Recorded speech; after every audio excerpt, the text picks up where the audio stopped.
ఇప్పుడు ఇష్టంలో కూడా ఇవ్వాలి కదా. పింఛన్లు అన్నాడు, ఇప్పటిదాకా పింఛన్లు. వీడు ఎవరు? రేవంత్ రెడ్డి.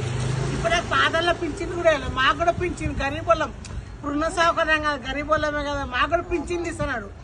ఒంటరి మహిళలు కొడుకులు లేరు, మాకు ఇద్దరు బిడ్డలే. ఇల్లు కిరాయి ఇంటేనే ఉంటున్నాం. మరి గరీబులకన్నా ఇవ్వాలి కదా. ఇష్టాన్ని వాగ్దానాలు చేసినాయి ఇవ్వాలి కదా. దేనికి వాగ్దానాలు చేసాడు? 420 ఉన్న వాగ్దానాలు ఎవరికి ఇస్తుండు? మామూలుగా పేపర్లు ఇచ్చి ఆడిచ్చిండు. రాగానే చేయాలి. ఒక బస్ ఫ్రీ బస్సు రోజు పోతాం పోస్తామా? ఎవరో తప్పది అనుకున్న హోటళ్ళు పోతారు, హాస్టల్లో వస్తారు.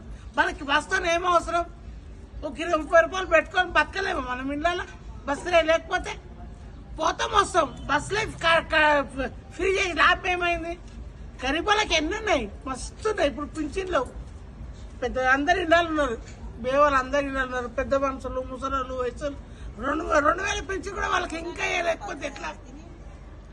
2000 అయినప్పుడు 2000 వేయాలి. ఇప్పుడు 4000 ఇస్తాను. 4000 2000 అయ్యి ఒక పేరు ఒక పేరు వస్తుంది. కేటీఆర్ తన నీకు కూడా మంచి పేరు వస్తుంది. నువ్వు అన్ని వెనక పెట్టి మాట్లాడతావు. ఏం మాట్లాడుతున్నావు నువ్వు? నిన్ను ఎవరు ముఖ్యమంత్రిని చేసారు? నువ్వు ఎట్లా ముఖ్యమంత్రి అయినా? ఇప్పుడు మేమే కదా నిన్ను ముఖ్యమంత్రిని చేసింది. మేము ఎన్నుకుంటున్నాం ముఖ్యమంత్రి అయినా. ఎన్నుకోకపోతే ముఖ్యమంత్రి కాకపోతే ఇప్పుడు కరీంనగర్ గాలి ఓట్లు కలెక్ట్ చేసి కేసీఆర్ వదలకూడదు గెలవకుండా చేసారు. ఇప్పుడు వాళ్ళే చెప్తాను కొట్టుకుంటారు. ఇప్పుడంటే చెప్తాను కొడతాం, దాంతో కొడతాం, దీంతో చెప్తాను కొట్టి ప్రైమ్ మినిస్టర్ చేసారు. అందరు కలిసి ప్రజలందరూ ఎవరు ఇష్టం వస్తే వాళ్ళు మాట్లాడతారు. పెద్దోళ్ళు అంటే మీకు సాయిగా వస్తుందా? మీరు ఎవరికి ఎట్లా వస్తే అట్లా మాట్లాడతారా? మాటలు గరీబ్ వాళ్ళు చెప్తాను కొడతారా? వాళ్ళే గెలిపేయాలి, వాళ్ళతో చెప్తున్నారు.